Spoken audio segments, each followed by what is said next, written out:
Acrópolis Multimedios presenta en su programa En Blanco y Negro la entrevista de un gran personaje de nuestra ciudad capital, Jalapa, y del estado de Veracruz, y que hoy nos honra con su presencia, el doctor Raúl Pimentel Murrieta. ¿Qué tal, doctor? Muy buenas tardes. Buenas tardes. El doctor Raúl Pimentel Murrieta, pues, nos va a relatar algo de su vida, pero él es magistrado del Tribunal Superior de Justicia del Estado de Veracruz en retiro. Pero vamos a dar inicio. Señor magistrado, por favor, el público pues también ya lo conoce por otros programas que tenemos, Noche de Debate y demás, pero nos quisiera usted dar su nombre y dónde nació usted también. Mi nombre es Raúl Pimentel Murrieta, originario de esta ciudad capital. Somos paisanos. Bien,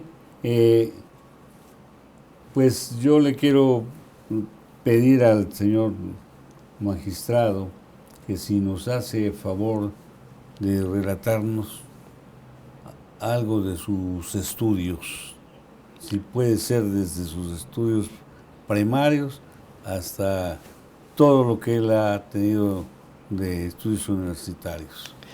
Pues muchísimas gracias en primer término a la Universidad Jalapa por la invitación y especialmente a usted, señor rector. Gracias. La verdad es que es de especial trascendencia el que podamos participar en una institución tan noble como lo es la universidad y en la cual tengo el honor de formar parte del claustro académico. En relación a mi historia, pues es muy breve. Nací aquí en la ciudad de Jalapa y la instrucción primaria fue en la Escuela Benito Juárez de esta ciudad, que es propiamente la misma escuela a la que tuvo la oportunidad el rector de asistir. Pues era una escuela en condiciones muy precarias. Muy precarias. Teníamos el piso de tierra, no teníamos banda de guerra. Cuando nosotros hacíamos los desfiles anuales, el del 5 de mayo, cualquier otro, teníamos que irnos atrás de otra escuela primaria que era la que llevaba banda de guerra para que nosotros pudiéramos seguir pues el paso de ellos, ¿no?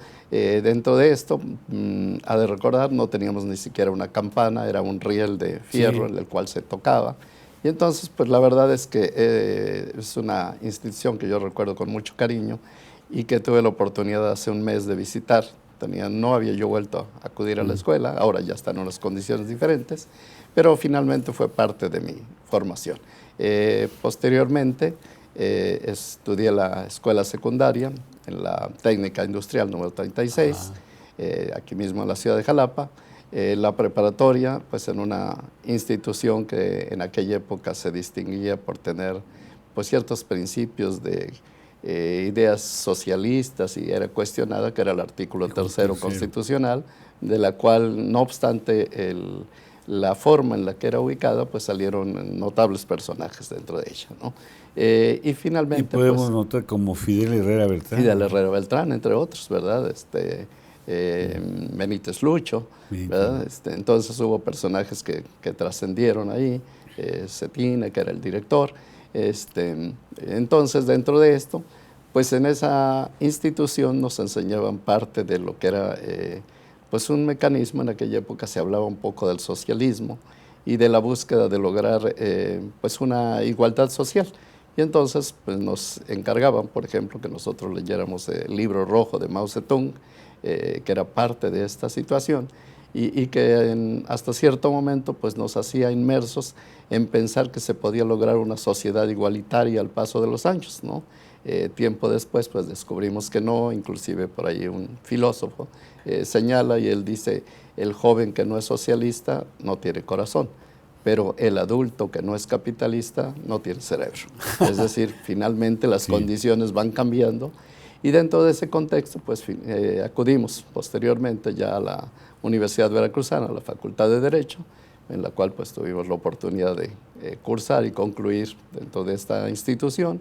y posteriormente hemos hecho diversos estudios de posgrado, hicimos una maestría, un doctorado en el Instituto Universitario Puebla, Campus Puebla, y finalmente pues muchos diplomados, cursos de capacitación en el Poder Judicial Federal, incursionamos también en alguna época, y dentro de esto mi desarrollo ha sido en dos grandes vertientes. Una de ellas el campo del Poder Judicial, es decir, en el ejercicio profesional de la Administración de Justicia, y otro aspecto es la docencia, porque en el origen yo lo que pensaba era ser catedrático, es decir, yo pensaba ser maestro, y mi idea no era estudiar la licenciatura en Derecho, sino estudiar la normal veracruzana, sí, y ejercer como catedrático. Pero la vida me llevó por otro rumbo, y finalmente me permitió que yo desarrolle ambas actividades.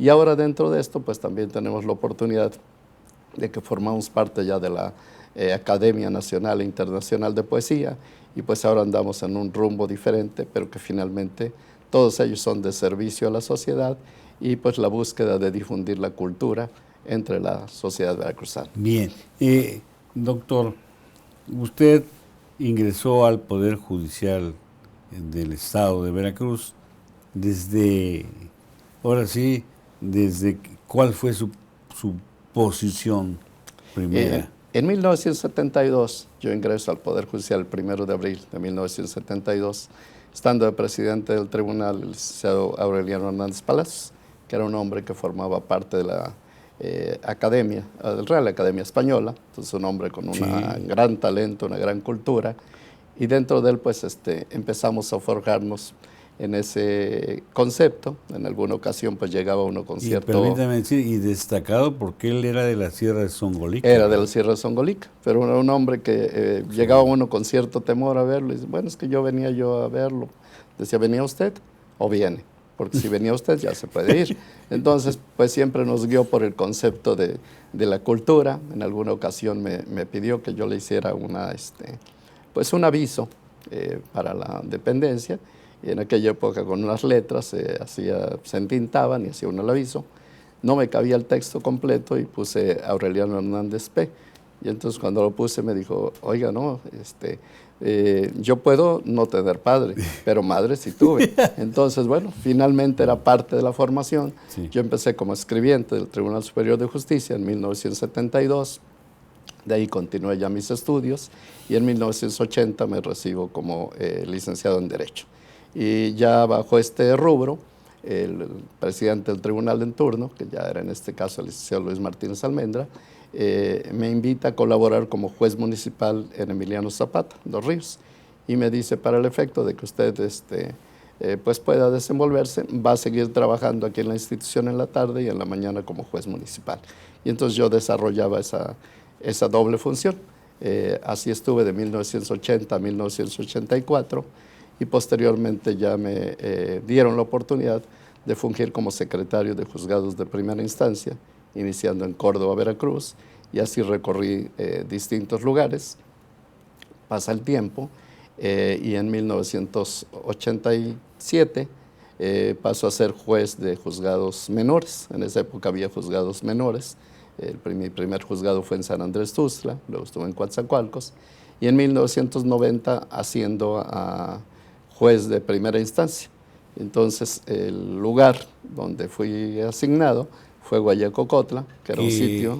Antes decían que el que iba a Guayacocotla iba como castigado, ¿no? Pero no, ¿verdad? Tenía doble vertiente, podía ser castigado, si era de castigo para algunos personajes, el que se portaba mal, o era para los que iniciábamos. Yo iniciaba ya en Guayacocotla y en alguna ocasión pues cuento una anécdota que fue cierta, donde había un fiscal en Guayacocotla que llevaba 4 años allí, no lo cambiaban, entonces el frío pues era muy cruento en ese sitio, ¿verdad? Sobre todo en la época de verano, y él ya estaba desesperado, y entonces mandaba algunas poesías, escribía poesías y le mandaba a decir al procurador, señor procurador, cámbieme desde este lugar donde se habla uno de tú con las estrellas, pues yo quisiera trasladarme a otro sitio.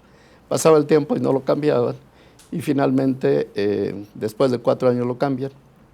Cuando lo cambian, pues toma sus maletas, sale, y en el momento en que va saliendo, está un arco que dice bienvenidos a Guayacocotla. Toma un crayón y en ese crayón escribió, y le puso: Guayacocotla querido, de tus frialdades me alejo. Si vine fue por jodido y si vuelvo es por pendejo. Entonces, pues son anécdotas o circunstancias que se daban tradicionalmente. Y así incursionamos en Guayacocotla, luego pasé a Pánuco, Tantoyuca, etc. Y finalmente, en 1994, llego como juez a Pacho. Llego aquí a Jalapa como juez. Me encuentro con que era una etapa en la cual pues había habido un cambio de gobierno, había llegado Patricio Chirinos, y entonces pues había algunos asuntos que tenían una cierto interés político, ¿no?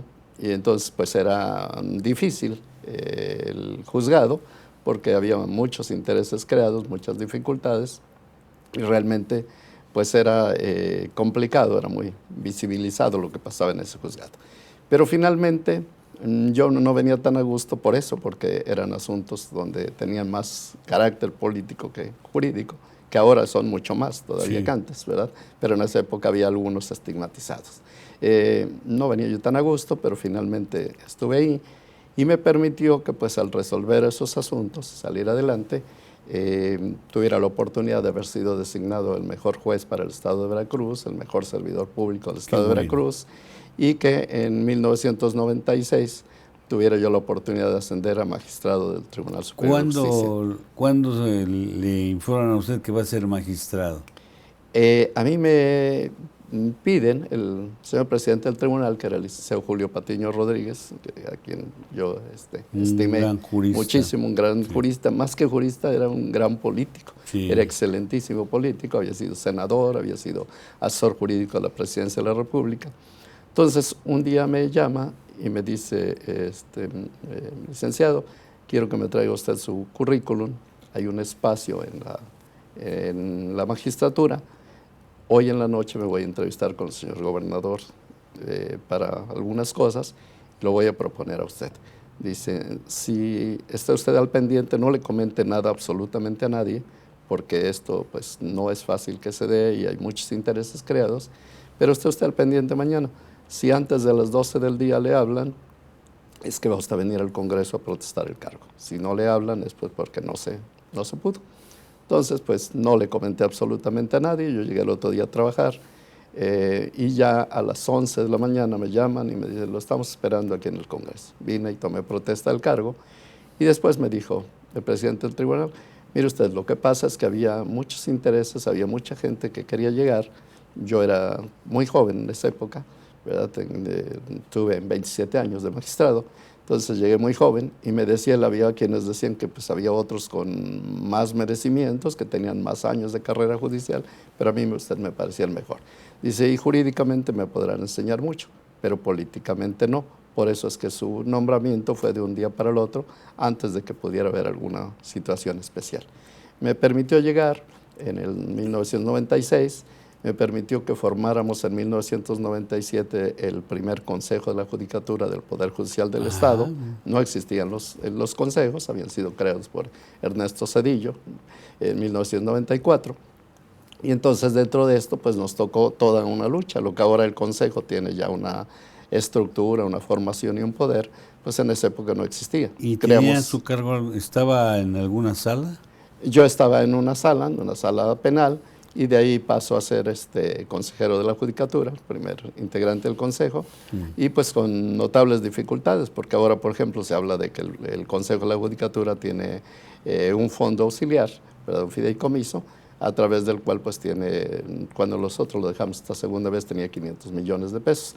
En esa época nosotros empezamos de ceros, se creaba, ¿verdad? Le pedimos al Estado que nos devolviera la parte que él ya tenía, porque él tenía lo de las fianzas, lo de los depósitos y todas las gananciales que había. Fue cuando ya no se depositaba en la tesorería. Hasta allí se depositaba en la tesorería, se depositaba en Hacienda. Se depositaba en Hacienda y entonces formaba parte del Poder Ejecutivo, es decir, Finanzas era el que tenía a su cargo el manejo. Entonces, cuando creamos el fondo, le pedimos al Estado que nos devolviera esa suma de dinero Y bueno, pues para que podamos iniciar con algo, porque teníamos que celebrar convenios con los bancos. Sin embargo, el Estado nos dijo, pues no te lo puedo devolver, ese ya está ingresado para nosotros. Sí le vamos a devolver al ciudadano cuando lo pida, porque está depositado, pero a ti no te podemos dar. Entonces nosotros empezamos de cero, y le digo, tuvimos la fortuna de que ahora la segunda vez que yo estuve en el Consejo de la Judicatura, dejamos en total 500 millones, 300 millones de fondos fijos y 200 de fondos ajenos. Entonces, pues tuvimos esa oportunidad de ingresar al Consejo de la Judicatura. Vino una fase en 1998, en la cual, más bien en febrero de 1999, llega en 1998 Miguel Alemán como gobernador del estado, y en ese momento me comunican en febrero, que yo terminaba del 99, que yo ya no iba a ser magistrado del tribunal. Me dicen, el señor gobernador pues tiene intereses muy específicos en otra persona, y a usted le damos de juez donde usted quiera estar, pero ya como magistrado no se puede continuar. Entonces, en febrero termino como magistrado, y yo tenía una disyuntiva. Decía yo, bueno, pues o me voy al amparo o me voy de juez, porque como juez yo ya tenía la inamovilidad, sí. Como juez era yo inamovible.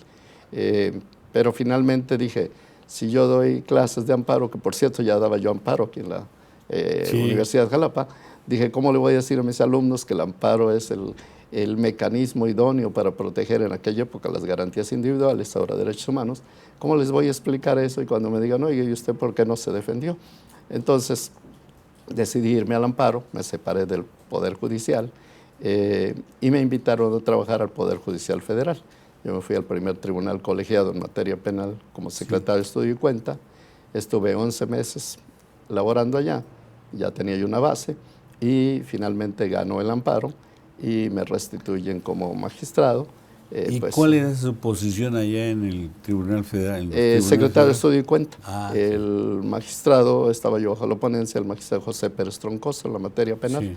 Entonces tuvimos la oportunidad de estar 11 meses ahí y bueno, pues conocer una perspectiva diferente. Y claro, ¿cuál fue su experiencia de estar en el tribunal estatal y en un tribunal federal? Mi primera experiencia, y que eso me permitió en la vida desarrollar muchas cosas, fue el hecho de que yo estando, por ejemplo, aquí en Pacho, los asuntos eran un poquito complicados, y a veces decía uno, bueno, pues en este asunto, si vienen, por ejemplo, por asociación delictuosa, pues aunque parece no haber muchos elementos, pues se deben de quedar. ¿Se acuerda que había aquella famosa frase que decía, un vaso de agua y un auto de formal prisión a nadie se le niega? Entonces, pues la consigna o la idea era decir, pues hay que cuidar el trabajo y pues que se queden ahí, ¿no? Ya que no los quiten en la apelación o en el amparo. Esa era la mentalidad que existía en aquel tiempo. Cuando yo llego al Poder Judicial Federal, me encuentro con un primer asunto o uno de los primeros asuntos, donde una persona, un chofer, va manejando un vehículo, un tráiler cargado de café oro, va hacia Chiapas, y cuando va por el rumbo de Tierra Blanca, en ese sitio, en un tope, le apuntan con una pistola, lo bajan, lo golpean y lo amarran a un árbol, y se llevan el vehículo. Denuncia el dueño y pide que el chofer vaya a declarar. Cuando va el chofer a declarar, pues es el testigo principal. Se empieza a poner nervioso y termina diciendo que él participó con ellos, que se había puesto de acuerdo con ellos y que en ese sitio lo iban a esperar y todo lo demás. Le habían dictado la formal prisión, le habían negado el amparo y nosotros lo teníamos en revisión.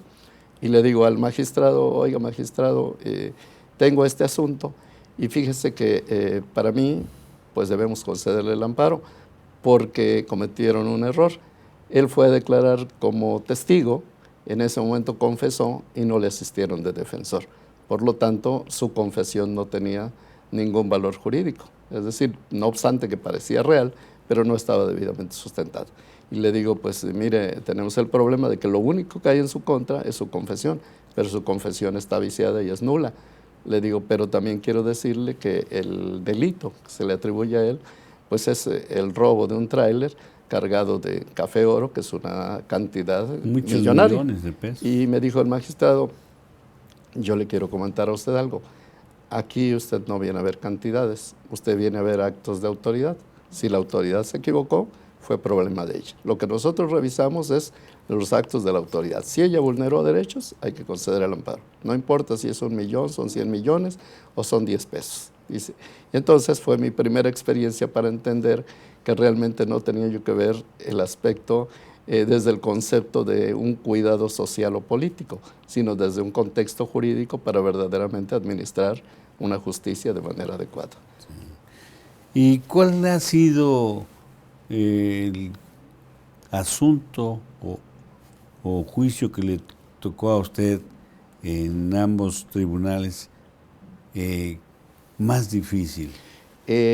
Varios asuntos. Me tocó uno en Misantla, por ejemplo, donde unas personas, un matrimonio llega a Martínez de la Torre y deciden hacer una sociedad mutualista.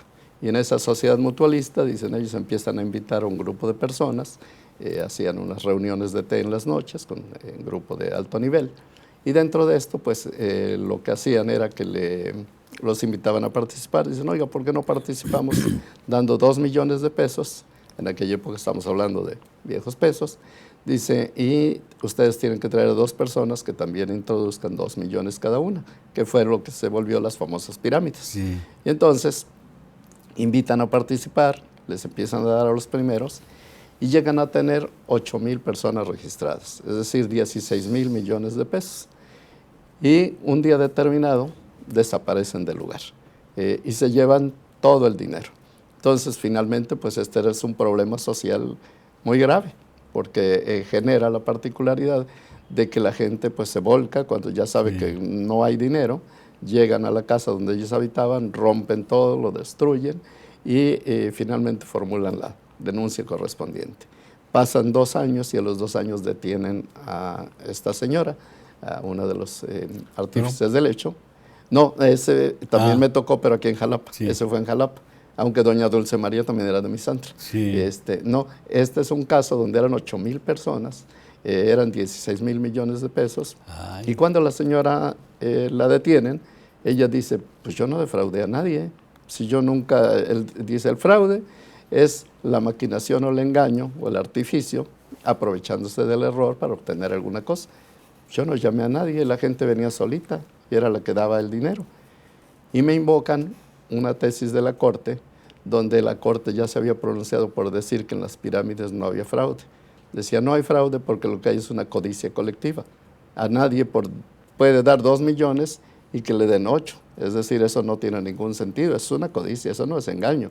A nadie lo están engañando. Él está pretendiendo ganar lo que, bajo un principio de lógica, no puede tener. Y entonces dice, y en tal caso, el engaño estaría dando de cada uno que llevó a 2 personas, y esas 2 a otras 2, y así sucesivamente, cada uno estaría engañando al otro. Y entonces me decía el abogado, mira, aquí hay un criterio de la Corte donde dice que, pues que no hay delito, pero yo tenía fuera 2,000 personas, ¿verdad?, amenazando inclusive pues, con linchar a la señora y hacer una serie de situaciones. Entonces fue uno de los asuntos complicados. El otro asunto, precisamente, doña Dulce María Prom de Roa, que pues aquí en Jalapa fue ampliamente conocida. Ella era directora o presidenta del patronato de la Cruz Roja Estatal. Y su esposo, Roa Piña, era el director general de enseñanza media. Sí. Entonces, pues ellos tenían un poder, vivían aquí en Las Ánimas. Ella acudía periódicamente al Club Britannia. Y entonces en el Club Britannia empieza a conocer diversas personas, las invitaba a tomar un té a su casa y convivía, y vivía muy bien, tenía chofer, tenía vehículo del año. Y entonces empieza a tener ese trato con ellas y luego les dice que su hermano de ella tenía una compañía constructora. Dice, es que mi hermano tiene una compañía constructora y está trabajando para Raúl Salinas de Gortari. Y dice, bueno, pues con razón tiene dinero. Un día determinado les dice, oiga, me habló mi hermano que hay un proyecto de don Carlos Salinas de Gortari de hacer carreteras para comunicar a todo el país. Dice, entonces nuestra constructora no tiene el capital necesario, yo quiero pedirles el apoyo. Y es cuando tiene el apoyo de muchísima gente, todo el mundo dice, pues es un gran negocio, le dan el dinero y un día determinado pues se desaparece la señora. Tenía tal capacidad de convencimiento que estaba, por ejemplo, con las otras personas conviviendo ahí, tomando el té, con las señoras especialmente, y de repente entraba su sirvienta y le decía a su sirvienta, señora, le habla a usted, señor gobernador. Y decía ella, Dante que no me deja en paz, ahorita vengo. Todo el mundo decía, pues si le habla el gobernador, pues tiene ese control, ¿no? Entonces cuando la señora desaparece, pues eran muchos millones de pesos y muchísima gente de Jalapa defraudada y sobre todo de la alta esfera social. Muchos no denunciaron, muchos porque decían, pues si yo tengo un estatus social y un reconocimiento, ¿cómo me voy a ver como víctima de un fraude? Prefiero perder mi dinero. Otros porque tampoco podrían explicar de dónde sacaron el dinero que le estaban dando a ella cuando sus declaraciones patrimoniales no coincidían con lo que estaba dentro. Finalmente solamente tuvimos 23 personas denunciándola.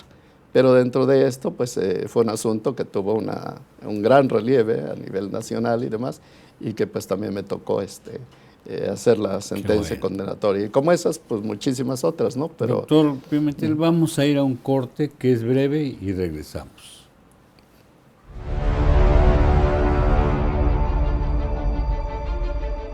Acrópolis Multimedios de nuestra Universidad de Jalapa y el señor rector Carlos García Méndez, un servidor, conductor y director del programa Abogado en tu Casa, asesoría jurídica gratuita. Los invitamos para que nos acompañen todos los jueves de 17 a 18 horas, en las que tratamos temas eminentemente jurídicos para disipar todas las dudas que ustedes tengan de carácter legal.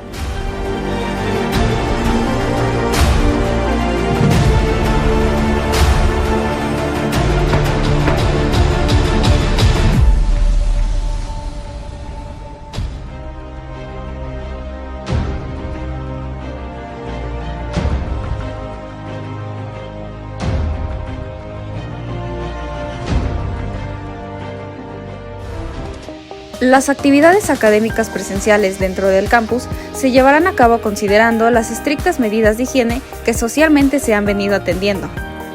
Verificación de temperatura durante el ingreso. Lavado de manos y aplicación de gel. Uso de cubrebocas nariz, el cual debe mantenerse durante todo el tiempo que permanezcas en los espacios de la universidad. Dentro de la universidad, mantener la distancia recomendada e indicada en todos los espacios. Evitar en los espacios comunes como pasillos, baños, salas, cafetería y áreas de convivencia la aglomeración de personas y el no cuidado de la sana distancia. Evitar el saludo de mano y con abrazos. En el caso de ser necesario, aplicar el estornudo y expectoración de etiqueta. Evitar las visitas interaulas y espacios de atención a estudiantes y administrativos. Atender de manera puntual los horarios de entrada y salida. Mantener los procedimientos de higiene y desinfección de los espacios de trabajo académico. Mantener ventanas y puertas de aulas abiertas para favorecer la ventilación.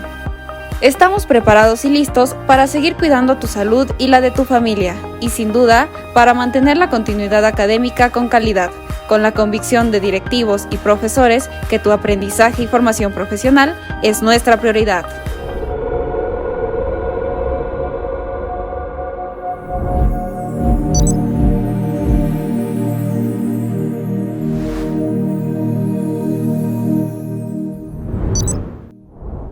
Ya regresamos a nuestro programa de En Blanco y Negro y les recuerdo que estamos en una entrevista con un personaje muy distinguido, no tan solo de Jalapa, del estado de Veracruz, pues es el doctor Raúl Pimentel Murrieta, quien ha discurrido en los tribunales, tanto en el local como en el federal. Así que nos continúa con esta extraordinaria conversación y que es comentarnos, ¿y cuál ha sido su asunto más difícil para usted de manejar en los tribunales?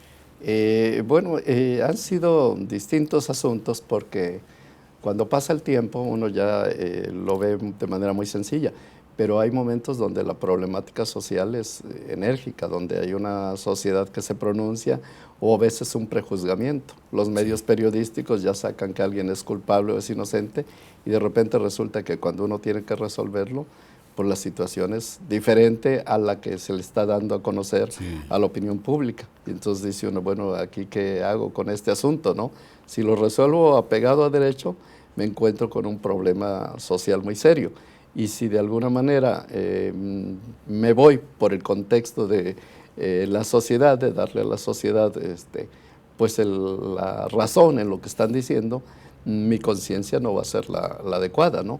Entonces hemos tenido asuntos donde hasta la fecha todavía ignoro si lo que resolví fue correcto o no fue correcto, ¿no? Por ejemplo, tuve un asunto en Pánuco, donde un joven le pega 70 y tantas puñaladas a otro joven.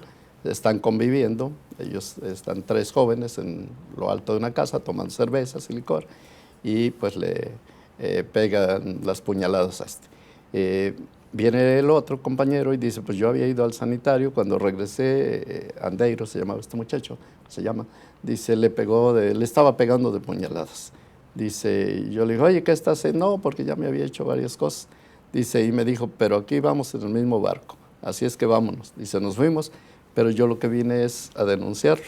Y el otro se va. Entonces él denuncia el hecho, el otro lo capturan después por Chiapas, y cuando viene, dice, no es cierto, las cosas no fueron así. Dice, el que lo mató fue él. Dice, dentro de esta situación, estábamos tomando cervezas, dice, y él me dijo, ¿tú crees que anda con mi esposa este muchacho? Dice, cuando se había ido al baño. Dice, le dije, pues no lo sé. Sí, porque es esto, es aquello. Dice, fue al revés, el que se fue al baño fui yo. Dice, y cuando yo regresé, él era el que le estaba pegando de puñaladas. Dice, y cuando le dije eso, me dijo, no, pues es que necesitamos pelarnos. Dice, me dio dinero y me dijo que los dos nos íbamos a ir. Y resulta que yo me fui y después él denunció el hecho. Entonces, por ejemplo, en ese asunto no había nadie más que 2 testigos, es decir, ellos 2, y ambos afirmaban, uno haber matado y el otro también. Hicimos los careos, no nos dijeron absolutamente nada, es decir, cada uno se sostuvo en su versión. Pues era un asunto de un crimen muy fuerte, 70 y tantas puñaladas, y donde inclusive le pegaban la puñalada y le rasgaban, o sea, fue cruenta. Entonces, dentro de esto, por ejemplo, yo decía, bueno, pues aquí, ¿cómo lo resuelvo, no? O sea, realmente hay uno que lo señala, y el otro dice, no es cierto, fuiste tú, pero finalmente, pues, tiene uno que optar bajo un contexto de un sentido común y algunas circunstancias, sí. Y pues esto nos mostraba que si él se había evadido a la acción de la justicia y nunca logró demostrar que el otro le dio el dinero, pues que había un principio de responsabilidad porque había un señalamiento en su contra.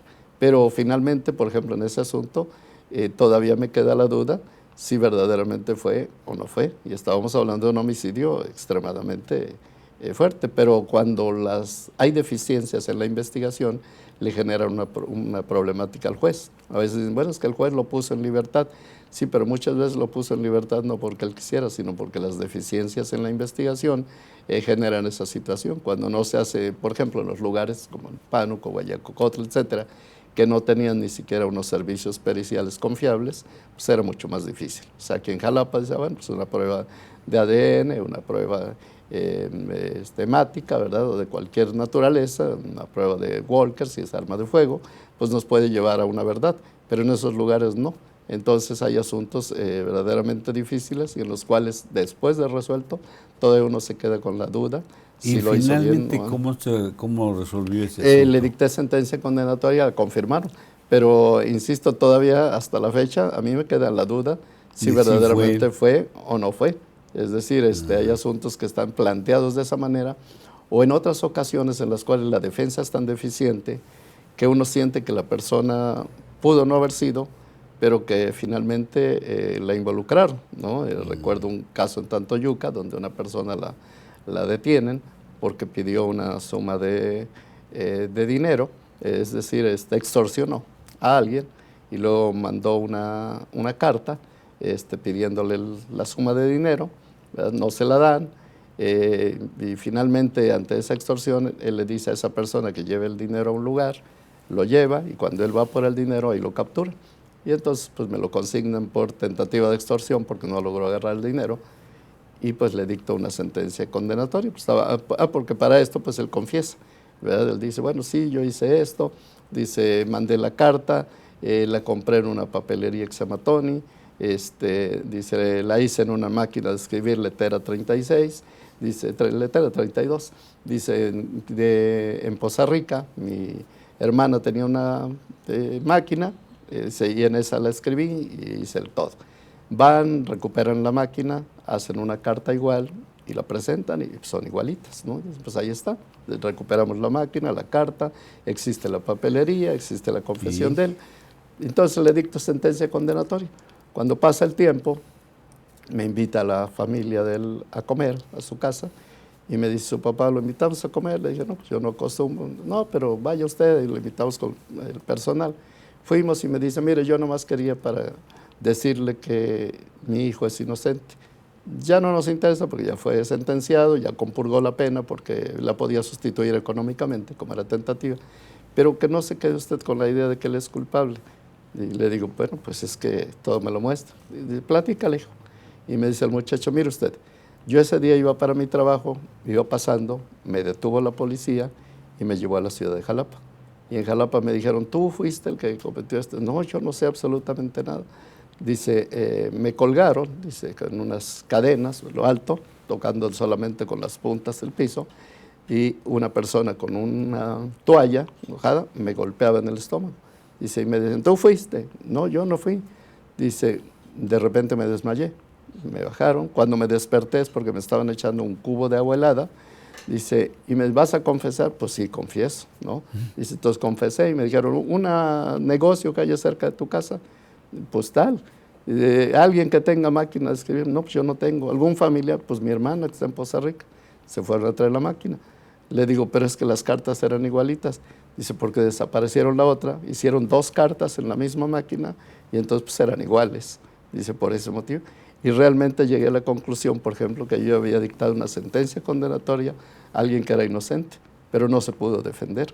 Entonces hay muchas cosas en las cuales el juzgador tiene que jugar con su conciencia de que trata de hacer las cosas bien, pero no necesariamente lo hace. ¿Y sí, algún día sintió pues miedo para resolver? Sí, ¿Duda? Indudablemente que sí. Hay ocasiones en las cuales yo digo que el juzgador es una persona que juzga las 24 horas del día, porque si bien es cierto que puedo irme a las 11 de la noche al juzgado, lo cierto es que aunque esté yo durmiendo, yo estoy pensando en el asunto. Y entonces dentro de esos asuntos hay muchos que hay duda o muchos en donde están en juego determinados intereses que verdaderamente pues no compaginan con la forma de ser, pero hay que plantearlos, ¿no? Por ejemplo, en Córdoba tuve un asunto donde una muchacha va a trabajar de sirvienta a una casa, se embaraza y tiene un niño. Y entonces una vez que tiene el niño, pues la familia la acoge, la señora, la dueña, la patrona, pues acoge al niño como si fuera su hijo. Y así lo tiene un buen tiempo. Un día determinado, esta muchacha conoce a un joven y le dice que se va a ir a México y le deja al niño. Se queda el niño con la señora, se va a México y regresa cuando el niño tiene 6 años. Y le dice, ¿sabe qué? Ya me casé con él y yo quiero llevarme a mi hijo. Le decía yo, oye, no te lo puedes llevar, pues si el niño es nuestro, nosotros lo tuvimos todo el tiempo, ¿no?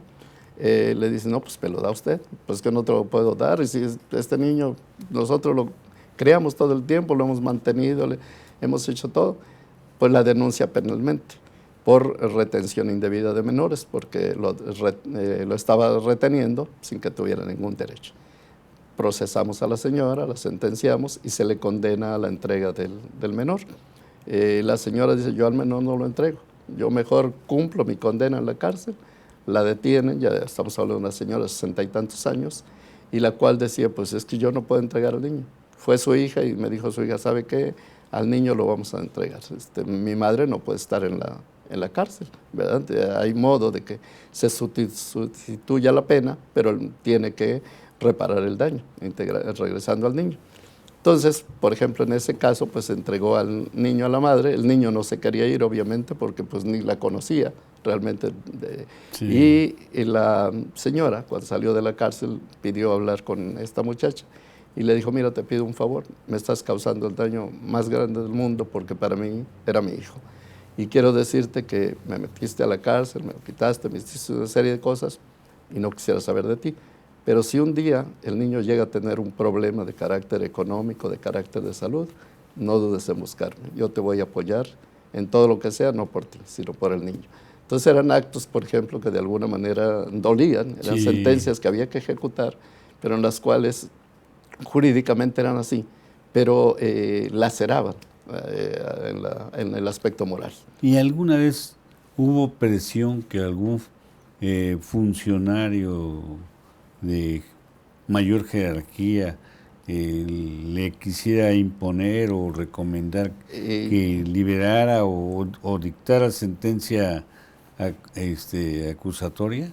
Sí, recuerdo un caso específicamente donde ya estando de magistrado en la séptima sala, secuestran y privan de la vida a una muchacha, una sobrina del arzobispo Larios, en Orizaba.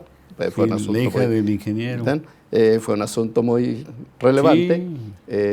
Capturan al novio, que presuntamente había participado en ese hecho con otra persona, y se sigue el proceso y finalmente promueven un incidente de libertad por desvanecimiento de datos, diciendo que se habían desvirtuado porque había otra persona que había dicho que no era y demás, pero los elementos seguían existiendo todavía. Entonces yo iba a confirmar la negativa de la libertad por desvanecimiento de datos cuando me habla el gobernador en turno, Fidel Herrera, y me habla por teléfono y me dice: voy viajando aquí en el avión, señor magistrado y demás, pero quiero pedirle un favor, que si pone usted en libertad a esta persona, porque fíjese que es inocente y demás. Y dije: no, pues este es un problema de carácter social y jurídicamente no procedía. Y le dije: señor gobernador, pues lo escucho, pero no puedo apoyarle en este asunto. En primer lugar, no lo resuelvo de manera unitaria, sino colegiada, tengo que verlo con mis compañeros, pero realmente las condiciones no están dadas así. Y bueno, confirmamos la negativa del incidente de libertad por desvanecimiento de datos. Pero, por ejemplo, era difícil que al señor gobernador le dijera uno no, pero finalmente pues había que aplicar la justicia y además hubiera sido un asunto que hubiera tenido otra... Bien, una gran trayectoria que usted tuvo pues impartiendo justicia tanto en lo local como en lo federal. Ahora vamos a pasar, usted pues obviamente incursionó en la academia o está incursionando en la academia. ¿Desde cuándo ha incursionado en la academia impartiendo cátedra? Precisamente en 1997 me invitaron a participar en la Universidad Veracruzana en razón de que había grupos de alto rendimiento. Hubo un experimento que se hizo en la universidad, donde hubo grupos de alto rendimiento. Di 2 temporadas, inclusive algunos de ellos actualmente son jueces de distrito. Hay un magistrado del colegiado ya, que salieron de ese grupo. Y dentro de eso también tuve la invitación para venir a participar aquí en la Universidad Jalapa, propiamente aquí me inicié. Yo estaba en Pacho de juez y litigaba nuestro amigo José Luis Cuevas Landa. Entonces José Luis Cuevas Landa llevaba algunos asuntos y dentro de esto me dijo: oiga, licenciado, ¿no le gustaría dar clases? Le dije: pues sí. Y me dice: es que yo puedo platicar con mi hijo, Cuevas Galloso, ¿verdad? Dice, y él tiene una relación muy directa con la Universidad Jalapa, y lo podrían invitar. De la carrera. Dice, y lo podrían invitar a usted.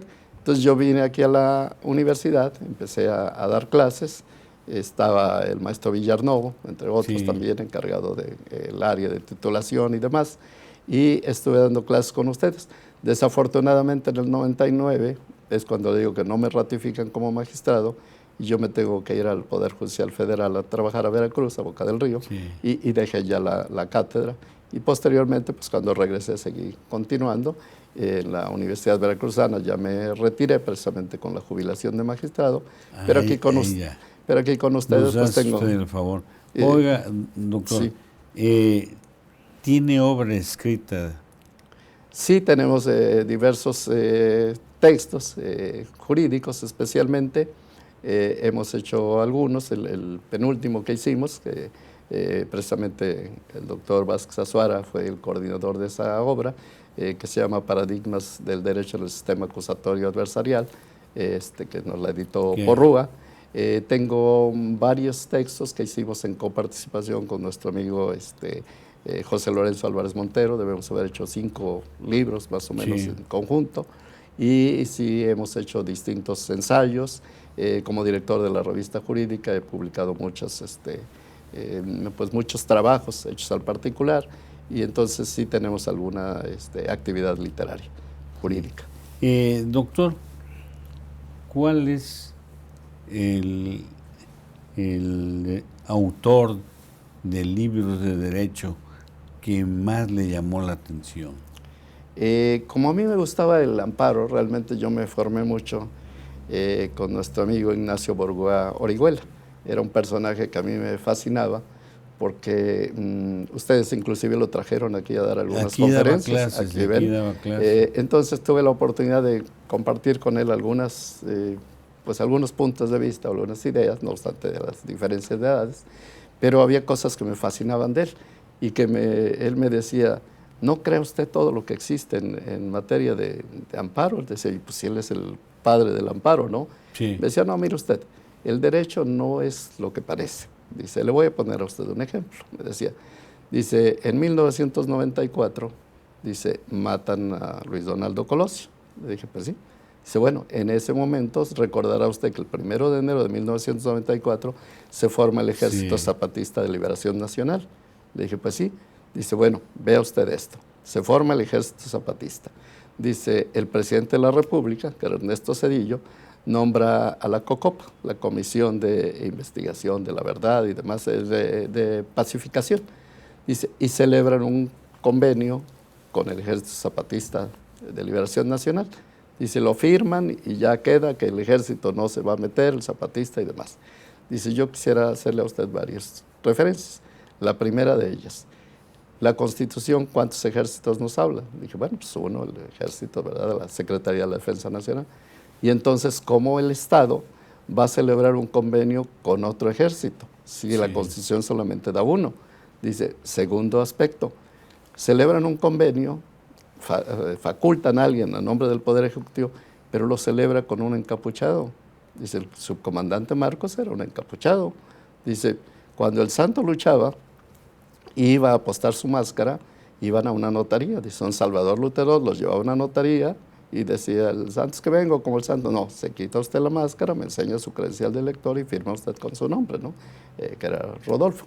Dice, pues no puede haber enmascarados. ¿Cómo el Estado va a reconocer un ejército que no existe, va a celebrarla con un enmascarado? Dice, y todavía van a hablar de un ejército zapatista de liberación nacional. Dice, ¿zapatista de qué? Zapata peleaba tierra y libertad, ellos no estaban peleando tierra y libertad. Dice, ¿y liberación nacional? Pues que México estaba sometido a otro país, ¿o por qué era la liberación nacional? Dice, entonces, es lo más absurdo que pudiera existir. Y dije, pues realmente fue un personaje con el que tuve la oportunidad de convivir muchas cosas. Con maestro Pericles Namorado también era un hombre sumamente talentoso, ¿no? Y alguna ocasión platicaba yo con el maestro Pericles, y me decía, fíjese que yo era presidente municipal de Tuxpan, y estando como presidente municipal de Tuxpan, dice, me mandan a pedir una suma de dinero de un periódico de Poza Rica, y me dicen que pues para promocionar mi imagen, pero pedían una cantidad que no era adecuada, y les dije que no. Y sí, entonces el primer año pues me sacaron en el periódico cada rato, ¿no? Que es un corrupto, que hace esto, que hace aquello. El segundo año me repiten la dosis, y cuando va a empezar el tercer año, dice, me va un enviado y me dice, mire usted, el periódico dice que no quiere problemas con usted, baja la tarifa y quiere que lleguemos a un arreglo. Dice, se pone en una condición más condescendiente y podamos de alguna manera hablar bien de usted. Dice, y le dije, no, dígale al señor director del periódico que no puedo llegar a ningún arreglo. Dice, porque lo que él dijo de mí, de que soy un bandido, tiene razón. Dice, pero no soy tonto. Puedo tener un defecto, pero no puedo tener dos. Y si yo he sido un bandido y he robado, sería yo muy tonto en repartirlo con ustedes. Eso sería solamente para mí. Dice, y pues me siguieron pegando. Dice, yo dije, si ya durante 2 años me golpearon, pues el tercero que lo sigan haciendo. Entonces, realmente tuve la oportunidad de conocer a personajes como ellos, que eran de una luminosidad inconcebible, muy grande. Doctor, usted ha incursionado brillantemente en el ejercicio de su carrera como licenciado en Derecho, como juez y como magistrado, pero también usted ahora incursiona en la literatura, en la poesía. ¿Cómo fue que se incluyó usted también por todo ello? A mí la poesía me ha gustado de siempre, ¿verdad? Un personaje que admiraba yo entre otros fue Salvador Díaz Miró, que para mí era excepcional. Y entonces yo leía la poesía pues como parte de, podríamos decir, de un pasatiempo. Luego, ya dando mis conferencias, en las conferencias yo acostumbro siempre cerrar con alguna reflexión o alguna poesía relacionada con esto, pero mi ramo no era eso. Sin embargo, hace año y medio para acá, precisamente tuvimos la oportunidad de que nos invitaran a participar, justo hace un año, el 21 de marzo, aquí está presente la poetisa María Presentación, me invitaron a que yo hablara sobre Sor Juana Inés de la Cruz. Yo aperturé un congreso nacional que se hizo aquí en Jalapa sobre Sor Juana. Y entonces, pues ahí dentro de esto empecé a desarrollar y muchas de las veces me invitan, pues diga algo, escriba algo.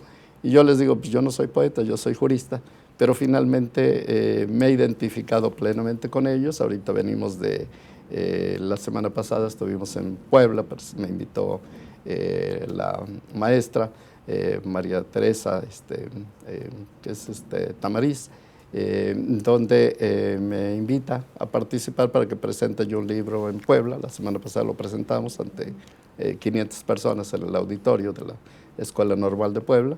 Y bueno, realmente en la actualidad pues estoy trabajando muy de cerca con ellos, aun cuando no me creen. Yo siempre les digo es que yo no soy poeta, yo simplemente soy aprendiz de poeta, porque ya en esta fase pues ya estamos avanzados, pero sin embargo me han acogido, me han aceptado y consideran que sí formo parte de ellos y que de alguna manera pues sí tengo cierta presencia o cierto sentimiento de romanticismo y de cultura literaria pues en el ámbito en que ellos se desenvuelven, a quienes de alguna manera admiro, porque su trayectoria de ellos es de muchos años, han hecho libros, y yo ahorita ya tuve la oportunidad de participar en 2 antologías, precisamente una de ellas que acabamos de hacer, donde fusionamos la participación de los poetas veracruzanos con poetas de grupos étnicos, 12 grupos étnicos en sus distintos dialectos o lenguas, hicieron sus poesías en otomí, en purépecha, en náhuatl, en totonaco, etcétera, son 12,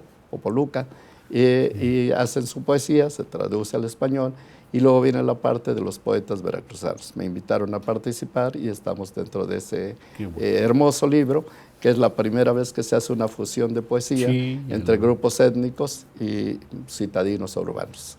Lo tenemos que dar a conocer mucho, darle mucha difusión. Aquí la verdad es un libro precioso. Y, doctor, dentro de la literatura, ¿qué autor admira usted y qué obra? Pues existen muchísimas, pero no hablaría yo tanto de las que ya son consagradas, porque todo el mundo hablaría de Miguel de Cervantes Saavedra, William Shakespeare. Yo un personaje que admiro, falleció hace ya algunos años, es Irving Wallace. Irving Wallace es un escritor norteamericano fabuloso, escribe Proyecto Paloma, escribe La Palabra, que es un libro fabuloso, escribe uno que me fascina, que se llama El Caballero de los Domingos, donde él habla de que él escribía, y escribía tan bonito, él escribía para el Radio Ardillas, y dice, escribía yo muchos temas, pero de repente había uno que me gustaba, y decía yo, no se los puedo dar, es mío. Y entonces dice, los domingos ese lo perfeccionaba yo. Dice, yo hacía como los caballeros de los domingos. Dice que en la Europa antigua, en la Edad Media, dice que los domingos todos eran caballeros. Alguien cometía un hecho delictuoso y lo perseguían de lunes a sábado, pero el domingo él podía ir al parque, tomarse una nieve, convivir con su familia y nadie le hacía nada. Y entonces él decía, pues yo era caballero de los domingos porque los domingos era yo podía hacer lo que yo quisiera. Entonces, para mí es uno de los autores más reconocidos. Sí, y ya de los cualesquier otro personaje de la cultura y de la historia, ¿a cuál admira usted más? Por ejemplo, hay novelas o personajes que quizá no han tenido la trascendencia necesaria, pero que son fabulosos. Luis Espota. Sí. Luis Espota escribe libros fabulosos, escribe Más Cornadas de Alambre, por ejemplo, que es maravilloso. Tiene un libro que a mí me fascina que se llama Casi el Paraíso, ¿verdad? Donde llega un personaje italiano, comete un hecho delictuoso, está preso en Italia, y un día determinado llega a México, pero es un delincuente que viene huyendo. Y como llega y es italiano, pues aquí en México le brindan todas las facilidades y él les dice que él es un conde, les dice que es de la nobleza. Y entonces todo el mundo lo empieza a tratar de esa manera y le empiezan a brindar todos los apoyos, aun cuando era un verdadero delincuente. Y tiene tal sagacidad que pues todo el mundo convivía con él. Y un día determinado hay una cena, la cena lo invitan, pues él es muy elegante. Y de repente le dice un reportero, oiga, yo quisiera hablar con usted, pero en privado. Y le dice él, no, ¿cómo va usted a hablar conmigo en privado? Yo no tengo secretos para ninguna de las personas. Y le dice, señor, pero no, diga lo que tenga que decir. Es que lo que le quería decir es que trae usted un calcetín de uno y otro de otro. No será y entonces él piensa y él dice, pues este idiota ya la regó, ¿no? Pero tiene tanto talento que le dice, lo felicito, señor. Dice, mire usted, la nobleza siempre tiene un principio de extravagancia. Siempre traigo algo distinto a los demás. Qué bueno que usted lo vio, nadie lo había visto. Y se vuelve una moda en México que usaran un calcetín de uno y otro de otro, porque lo había usado el conde. Y entonces, pues, esa novela se llama Casi el Paraíso, porque llega y aquí le abren las puertas y se vuelve el paraíso cuando él venía de ser un delincuente. Entonces, hay tantos autores excepcionales, ¿no? Pues, estamos muy contentos y agradecidos que hemos discurrido con el doctor Raúl Pimentel Murrieta. El tiempo en televisión va muy rápido siempre, pero ¿qué mensaje le daría a usted, le mandaría a nuestra audiencia? Dos mensajes sustanciales. El primero de ellos es que la lectura es la base fundamental de la cultura, ¿verdad? Sí. Debe de leerse, pero desde luego tiene que haber una técnica o un principio de aprendizaje. Yo luego les digo a mis alumnos, hay un libro de Richard Bach que se llama Juan Salvador Gaviota, que fue bestseller, vendido a nivel mundial, y en el cual pues, era una gaviota que volaba y cada día se superaba más, ¿no? Y un día volaba a 100 metros de altura y otro a 200 y otro a 500 y luego hacía riscos y hacía una serie de cosas. Y cuando cree que lo van a condecorar, termina siendo un personaje que lo juzgan y lo destierran. Dice, oye, es que tú no eres una gaviota normal. Entonces le digo a los alumnos, miren, este era un personaje que quería destacar, pero no lo logró. Pero de ahí viene una parábola, escribe en otro libro que se llama Juan Sebastián Buitre.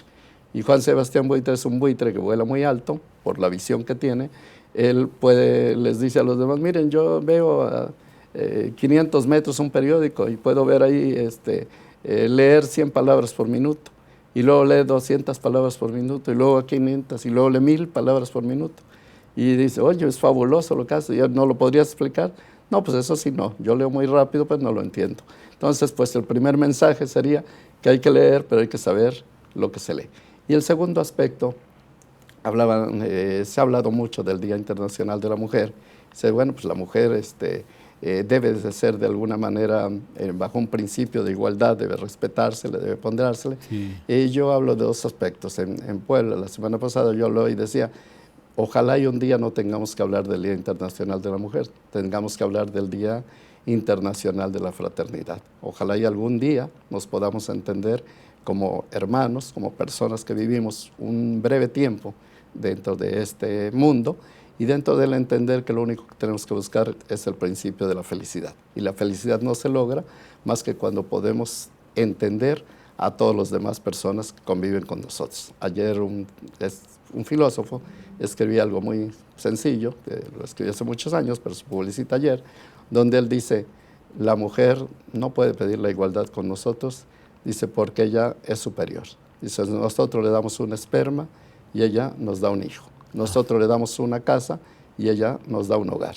Nosotros le damos algunas sustancias y ella produce alimentos. Nosotros le damos cariño y ella da un amor inconmensurable. La mujer puede ser superior a nosotros, pero creo que más que superior deberíamos verlos bajo un principio de igualdad. Lo único que tenemos que buscar es la estabilidad social, la felicidad, y esa solamente se logra cuando todas las personas vean en el mismo concepto. Decía Gabriel García Márquez, un hombre solamente puede ver a otro hombre hacia abajo cuando está caído y tiene la necesidad de levantarlo. Pues ya estamos llegando al final de esta entrevista con el doctor Raúl Pimentel Murrieta. Yo nada más me queda más que agradecerle a nombre de Acrópolis Multimedios y este programa de Blanco y Negro, y le agradezco mucho su disertación, que nos haya platicado aquí todo lo que usted tan amenamente lo hace, porque les quiero reiterar que es un gran personaje, un gran abogado, un gran maestro y ahora también un gran literato. Doctor Raúl Pimentel Murrieta, muchas gracias y muchas felicidades. Hasta la próxima, nos vemos. Gracias a todos. Gracias.